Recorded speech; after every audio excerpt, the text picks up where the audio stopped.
إن الحمد لله نحمده ونستعينه ونستغفره ونعوذ بالله من شرور أنفسنا ومن سيئات أعمالنا من يهده الله فلا مضل له ومن يضلل فلا هادي له وأشهد أن لا إله إلا الله وحده لا شريك له وأشهد أن محمدا عبده ورسوله اللهم انفعنا بما علمتنا وعلمنا ما ينفعنا وزدنا علما.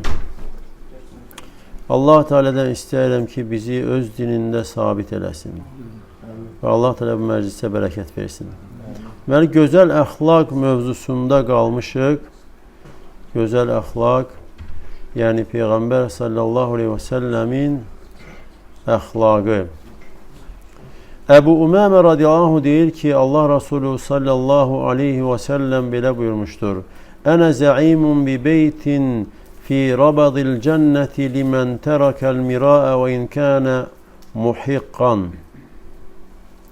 Mən cənnətin kənarında, aşağısında bir evə zəmanətəm, o kəs üçün ki, o haqlı olsa da belə mübahisəni tərk edər. Yəni, kim haqlı olsa da belə mübahisəni tərk edərsə, onun üçün cənnətin kənarında, aşağısında bir evə zəmanət verirəm. Və beytin fi vasatil cənnəti limən tərəkəl kəzibə və inkənə məzihan. Və cənnətin ortasında bir evə zəmanət verirəm, zarafata olsa belə kim yalanı tərk edərsə. Hər kim zarafata olsa, zarafatla olsa belə yalan tərk edərsə, mən onun üçün cənnətin ortasında evə zəmanət verirəm. Və beytin fi a'ləl cənnəti limən həssənə xuluqahu. Və cənnətin ən yuxarısında evə zəmanət verirəm, əxlaqını gözəlləşdirən üçün. Kim əxlaqını gözəl edərsə. Və bu hədisdə gözəl əxlaqın fəzilətinin bəyanı vardır. Gözəl əxlaq sahibi cənnətdə uca dərəcələrə çatır. Və Allah Resulü sallallahu aleyhi ve sellem bu hədisdə 3 sinif insanı zikr edir. Bəzisi cənnətin aşağısında, kənarında evə nail olur, ev verilir. Bəziləri ortasında, bəziləri isə ən yuxarısında. Və Allah Resulü sallallahu aleyhi ve sellem deyir ki, mən zəmanət verirəm. Yəni, mən zamin dururam, zəmanət verirəm, ey müsəlman, əgər bu cür olsan. Və cənnət də dərəcələrdir. Allah Teala En'am surəsində buyurur, وَلِكُلِّنْ دَرَجَاتٌ مِمَّا عَمِلُوا. Və hər kəsə də etdiyi əməllərə görə dərəcələr vardır. Və bu hədisdə Peyğəmbər sallallahu aleyhi ve sellem bildirir ki, əxlaqını gözəlləşdirən üçün cənnətin ən yuxarısında evə zəmanət verirəm. Mən kəfil dururam, zamin dururam. İbn-i Qeym deyir ki, ən uca ev insanın etdiyi əməllərə mükafat olaraq ona verilir.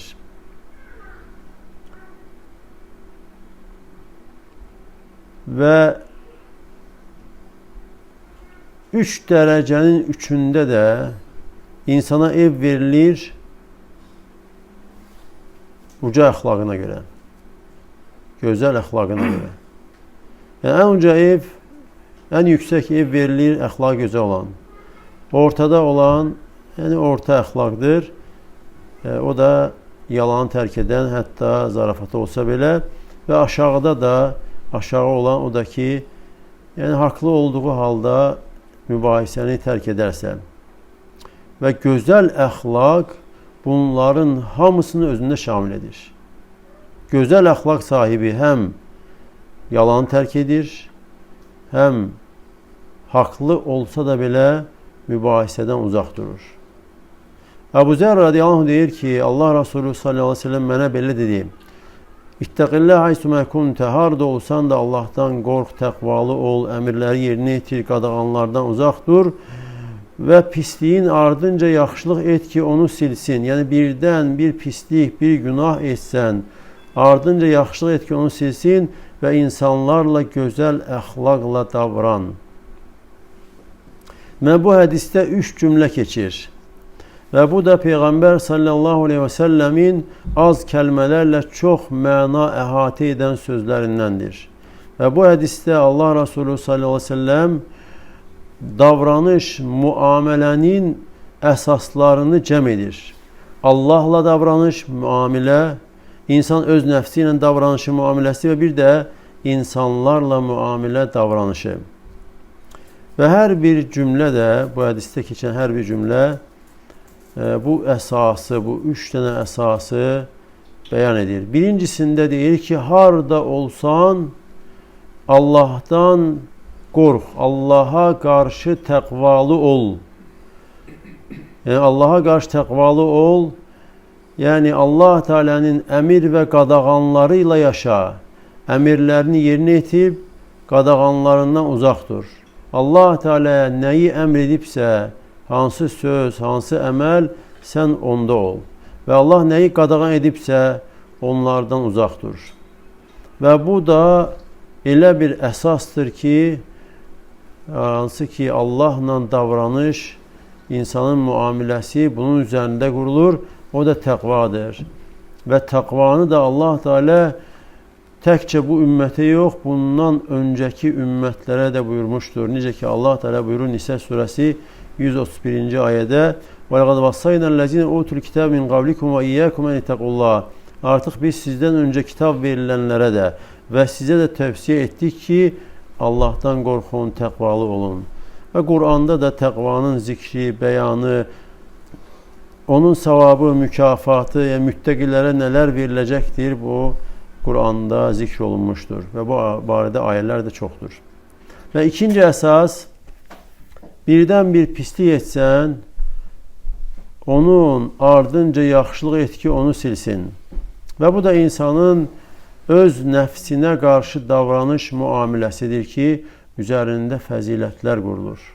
Ki, insan öz nəfsini kamilliklər üzərində ədəbləndirməlidir. Öz nəfsini xeyir və fəzilətlərlə yüyənləməlidir. Və elə etməlidir ki, nəfs yaxşı əməllərə, itaətlərə tərəf üst tutsun və onları çoxaltsın. Hər dəfə Allah Teala bir qapı açdısa sənə, bir fürsət yarandısa, ondan bərk tut və bu fürsəti, bu xeyir yolunu Allah Teala'nın bir neməti kimi qəbul et. Və ola bilsin, sənin gözündə balaca görünən hər hansı bir yaxşı əməl sənin cənnətə daxil olmana səbəbdir. Bəzən də İnsan məhəl qoymadan, çox da dəyər vermədən hər hansı bir əməli edir və bu əməl günahların bağışlanmasına səbəbdir. Üçüncü əsas, insanlarla gözəl əxlaqla davran. İnsanlarla yaxşı davran. Və gözəl əxlaq da qısa olaraq bütün bəşəriyyətin ağası olan Peyğəmbər sallallahu aleyhi və səlləmin əxlaqıdır. Və kim də kamil ədəbləri, uca əxlaqları bilmək istəyirsə, gözəl davranışları öyrənmək istəyirsə, Allah Resulü sallallahu aleyhi ve sellemin həyat tərzi, onun davranışı, onun sözlərini və onun sünnəsinə baxsın, oxusun, öyrənsin. Və Allah Resulü sallallahu aleyhi ve sellemin ədəbi ən kamil ədəb idi. Onun əxlaqı ən kamil əxlaq idi. Əxlaqın hər bir qapısında, hər fəslində, hər növündə ən gözəl, ən kamil əxlaq sahibi idi. Və müsəlmandan da tələb olunur ki, insanların hamısı ilə gözəl əxlaqla davransın. Gözəl əxlaqla, ata-ana ilə gözəl əxlaq, gözəl ədəblə davranmaq müsəlmandan tələb olunur. Ailəsi ilə, övladları ilə, qohumları ilə, qonşuları ilə, bütün müsəlmanlarla və hətta kafirlərlə belə qeyri-müsəlmanlarla gözəl əxlaqla davranmaq müsəlmandan tələb olunur.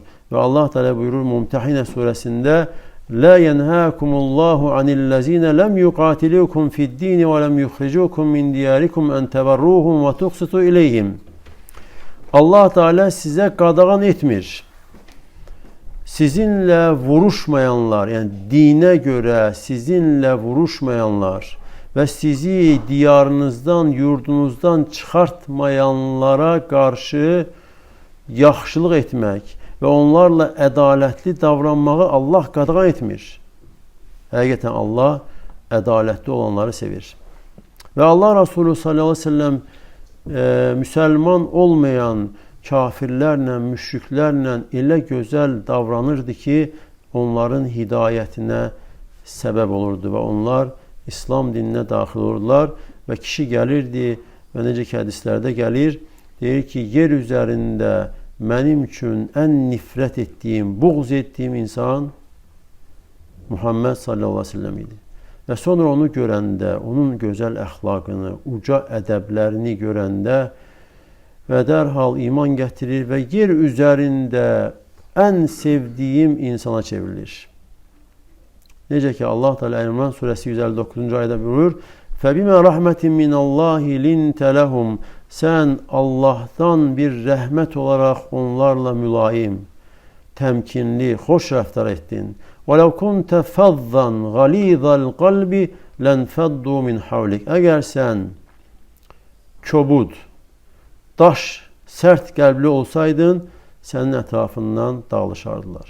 Və hər kəsdə belədir. İstər ailə, istər qonşular, istərsə də məscid əhli, iş yoldaşları, əgər insan kobud, qaba rəftarlı, sərt qəlbli olarsa, ətrafındakilər dağılışır. Və İslam əxlaqları da 4 əsas üzərində durur.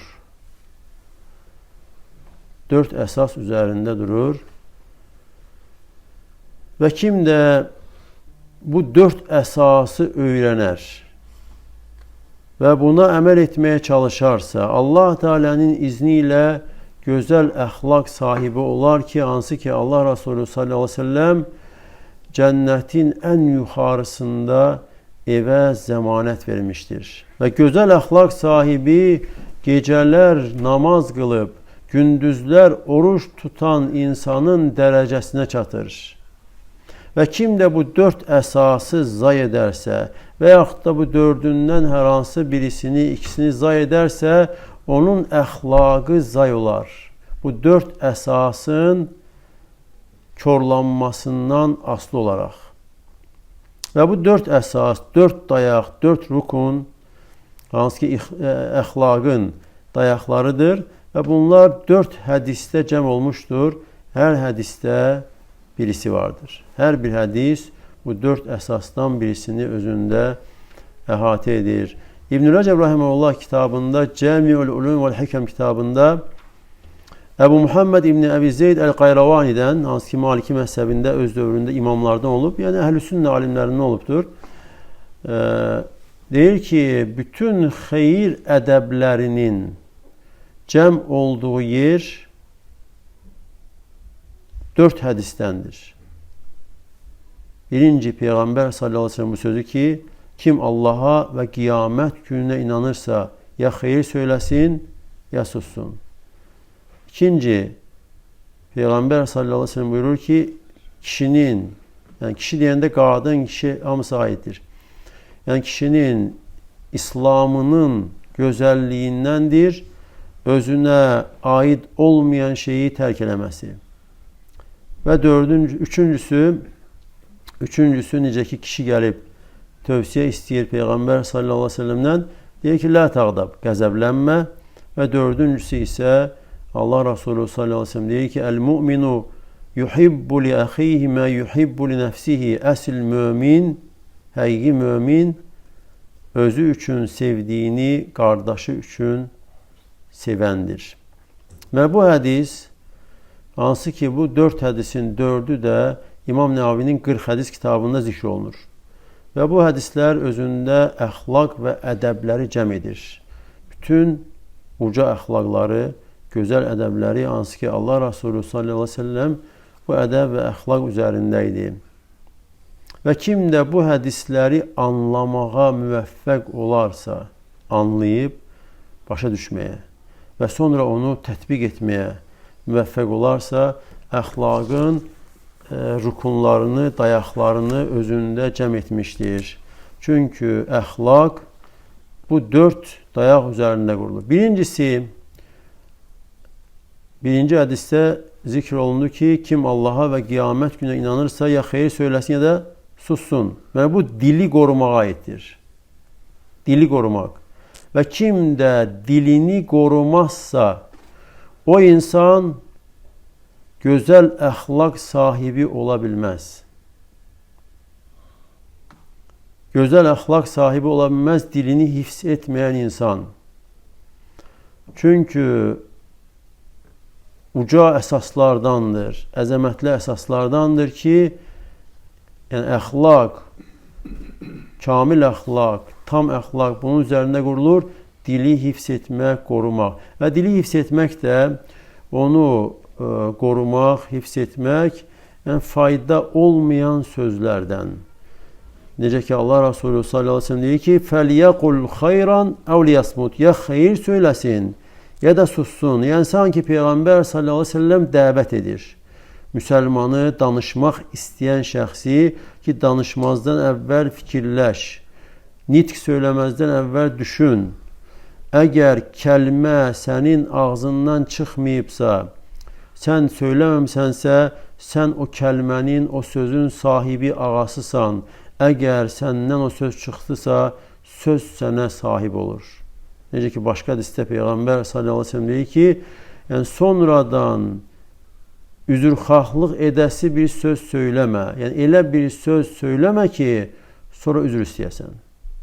Və başqa ləfzdə isə elə bir əməl etmə ki, sonradan üzr istəyəsən. Və insan fikirləşməlidir, danışmamışdan əvvəl. Və danışmazdan əvvəl fikirləşərsə, görər ki, 3 haldır. Fikirləşir, görür ki, danışığı xalis xeyirdir. Açıq aydın faydadır, mənfəətdir, onda bunu danışır. İkinci, danışdığı şey açıq-aşkar şərdir. Aydın məsələdir, qeybətdir, yalandır, məsxərədir, nəmmamlıqdır, kimisə aşağılamaqdır. Allahın dinində elimsiz, dəlilsiz, sübutsuz danışmaqdır. Və bu da insan bilir ki, bu şərdir. Nə qədər bu şərrə bərbəzəkli sözlər calasa da, yenə də şərdir. Çünki şər odur ki, şəriət onu bildirir ki, şərdir. Yəni, insanın öz nəfsi istəklərini deyildir. Və əgər belə olarsa özünü saxlayır və öz nəfsinə mani olur ki, danışmasın, dilini qoruyur. Və üçüncüsü isə qarışıqdır.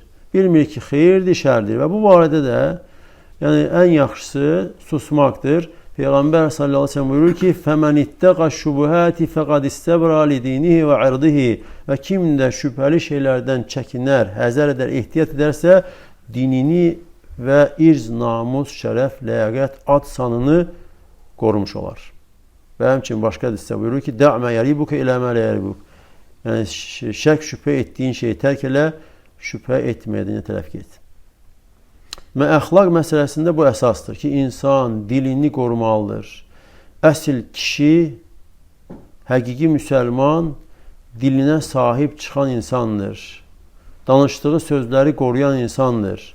Ancaq xeyir danışır. Allah Teala buyurur Əhzab surəsində: "Ya eyyuhellezine amenu taqullah" Ey iman gətirənlər, Allahdan qorxun, təqvalı olun və qulu qawlan sadida və doğru söz söyləyin. Doğru, düzgün söz. Yəni o söz ki, hədəfə çatır. Yəni Allah Teala'nın razılığı var o sözdə. Danışmaqla sən Allahın razılığını, Allah Teala'nın sevgisini və Allah Teala'nın mükafat olaraq hazırladığı cənnəti əldə edirsən. Doğru söz insan söyləməlidir. Düzgün söz, hədəfə, Allah Teala'nın razılığını aparan söz. Və Allah Resulü sallallahu aleyhi ve sellem Muaz'a deyir ki, ey Muaz, anan səni itirsin. Məgər insanları üzü üstə və ya burnları üstə sürütləyərək cəhənnəmə atan dilləri ilə biçdikləri deyilmi? Deməli, gözəl əxlaqların əsası, ruknu, dayağı sayılan dili hifz etmək, dili qorumaqdır. Və kim də dilini qorumursa, o insan əxlaq, ədəb əhli ola bilməz. Əgər bir insan dilini hifz edə bilmirsə, o insan gözəl əxlaq sahibi Peyğəmbər sallallahu aleyhi və səlləmin ardıcıllarından sayılmır. İkinci əsas, əxlaqın əsaslarından artıq özünə aid olmayan hər hansı bir şeydən uzaq olmaq. Necə ki, hədisdə keçdik, kişinin İslamının gözəlliyindəndir özünə aid olmayan şeyi tərk eləməsi. Və o insan ki, özünə aid olmayan şeylər, qiyamət günü özündən soruşulmayacaq məsələlər və qəbirdə ona fayda verməyən şeylərlə məşğuldursa, o insan gözəl ədəb, əxlaq sahibi ola bilməz. Çünki onun əlavə, özünə aid olmayan şeylərə girişməsi, onu ədəb dairəsindən çıxarır. Amma o insan ki, özünə aid olmayan, yəni öz dininə fayda verməyən, dünyasına fayda verməyən şeylərdən uzaqdır və bu şeylərə baş qoşmur, bu onun ədəbinin əlamətidir. Tərkuhu mələ yəni, özünə aid olmayan şeyi tərk eləməsi. Yəni, insanın özünə aid olmayan şey, hərənin öz nəfsi istəyi ilə deyil, yəni şəriətin təyin etdiyi şey ki, sənə aid olan şey budur. Şəriət, din, İslam, ayə və hədislər bildirib ki, ey müsəlman, sənə bu şeylər aiddir, sən bununla maraqlanmalısan, buna baş vurmalısan, bunu öyrənməlisən. Və şəriət təyin edir ki, nədir sənə aid olmayan şeylər? Yəni, insan öz hava istəyinə deyildir. Və bu iş elə bir işdir ki, çox insan bundan qafildir. Bəzi insanlar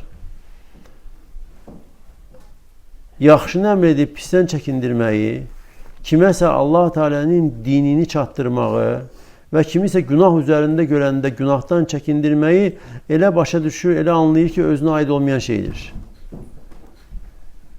Və sonra da bu hədisi gətirir ki, insanın, kişinin dininin gözəlliyindəndir ki, özünə aid olmayan şey tərk eləməz. Halbuki, yaxşını əmr edib pisdən çəkindirmək hər bir müsəlmana aid olan bir işdir. Hər müsəlmanın bacardığı qədər edəcəyi bir vəzifədir.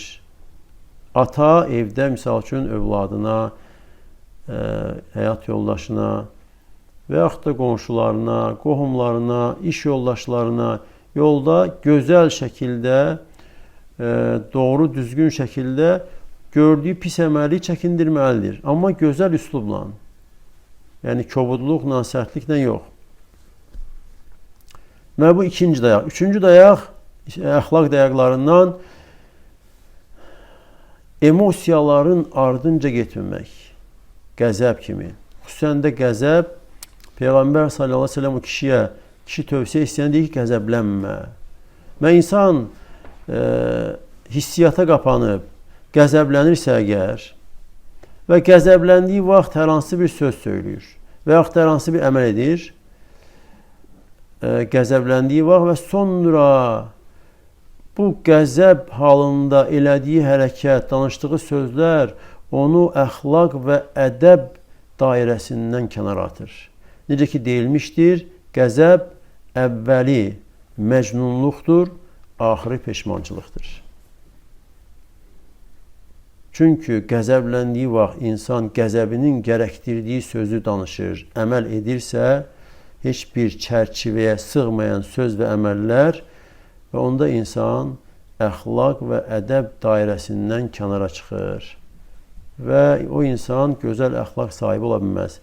Və belə vaxtı da yenə də nümunə Peyğəmbər sallallahu aleyhi ve sellem'dir. Onu insan nümunə götürməlidir və Allah Resulü sallallahu aleyhi ve sellem buyurur ki, İzə qadibə əhadukum və huvə qaimun fəliyəclis.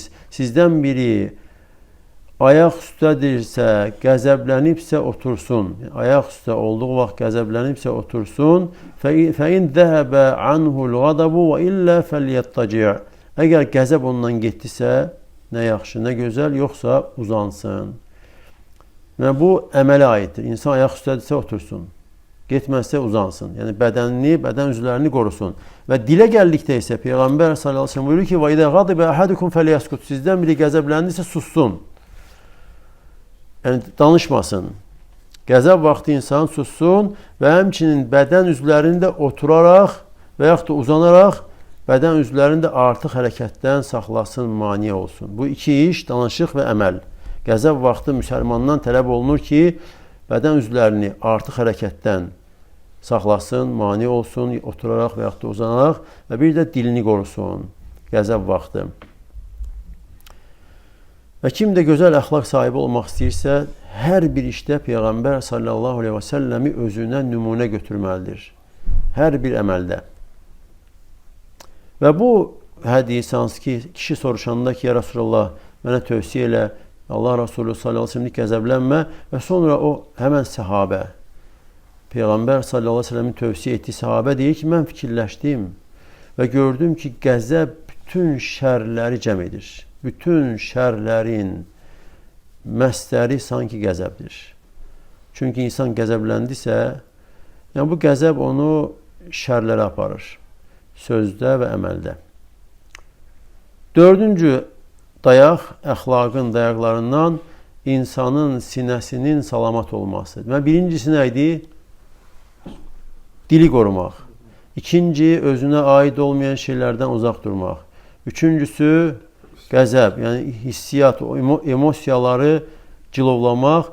Dördüncüsü isə sinənin salamat olmağı ki, sizdən bir iman gətirmiş olmaz, özü üçün sevdiyi şeyi müsəlman qardaşı üçün sevmədikcə. Sevginin də yeri qəlbdir. İnsan qəlbini, sinəsini salamat tutmalıdır.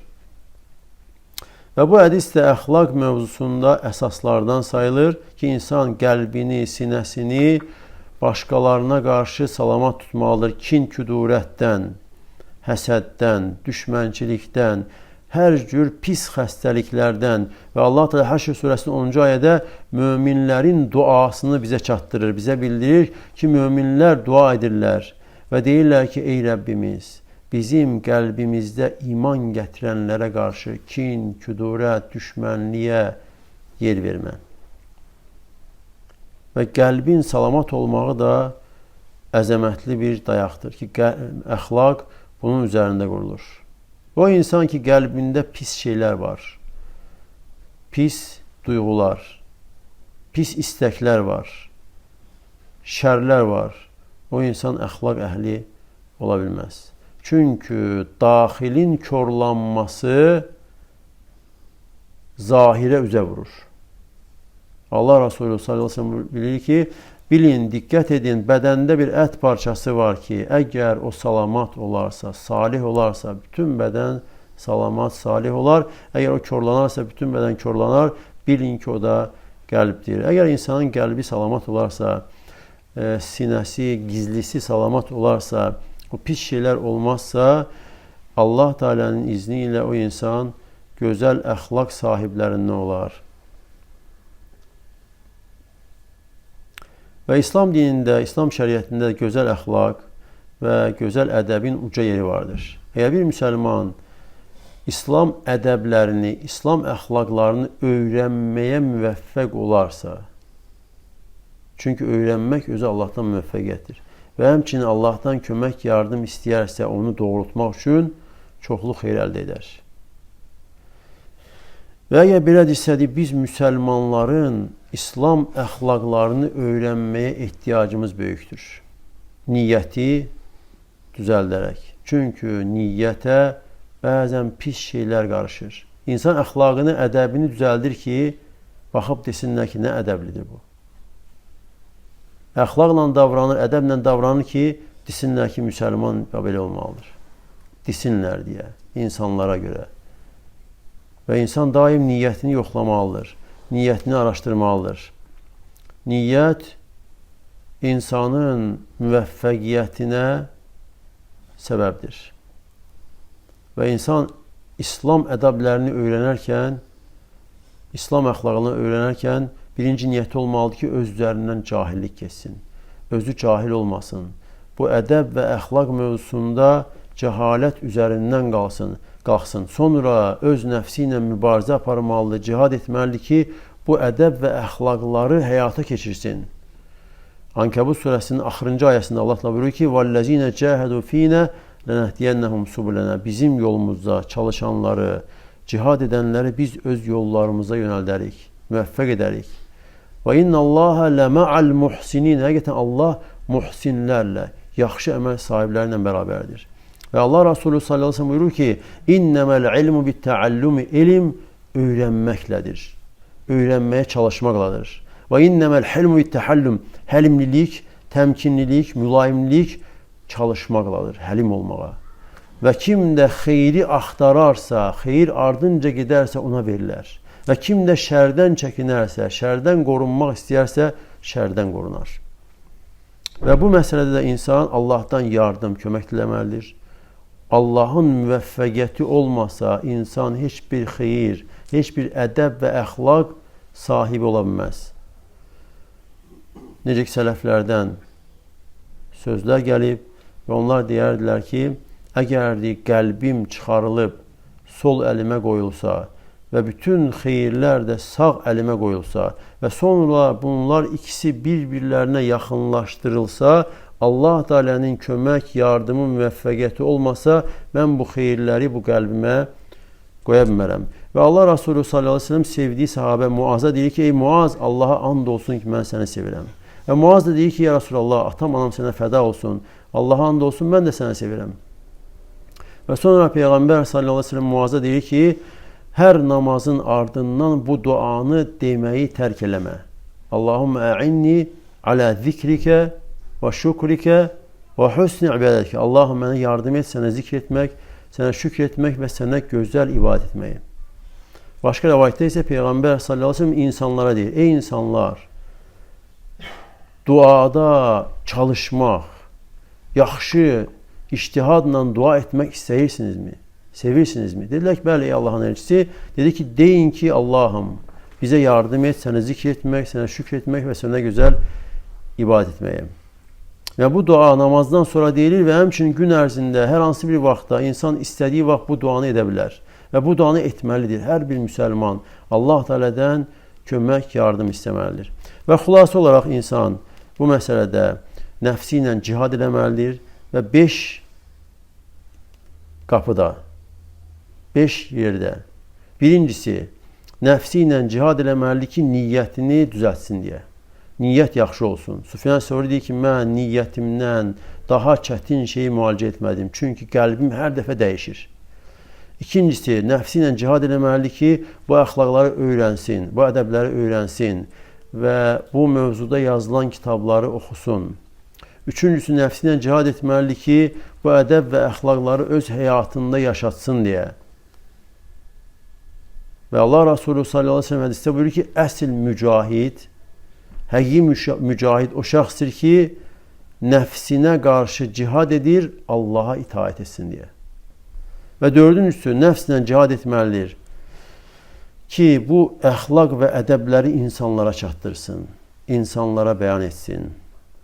Və Allah Teala Fussilet surəsi 33-cü ayədə buyurur, Allaha dəvət edən, salih əməl edən və mən müsəlmanlardanam deyəndən daha gözəl söz danışan kim ola bilər? Yəni, ən gözəl söz sahibi o insandır ki, Allaha dəvət edir, salih əməl edir və deyir ki, mən müsəlmanlardanam. Və beşincisi də, bütün bunların hamısında Allah Teala'dan kömək və yardım, Allaha təvəkkül etmək, Allah Teala'ya işi həvalə etmək və Allahdan ummaq ki, Allah Teala insanı müvəffəq edəcək və yardım edəcəkdir. Və Allah Resulü sallallahu aleyhi ve sellem deyir ki, hədisdə, İhris alə mən yənfəuka, sənə faydalı olan şeyə həris ol, Allahdan kömək istə və aciz olma. Və Allah Teala'dan istəyirəm ki, Allah Teala bizi gözəl əxlaq sahiblərindən etsin. Və Allah sizə də bərəkət versin. Subhanəkə Allahumma və bihamdik. Əşhədu ən la ilahə illə əntə əstəğfiruka və atubu ileyk.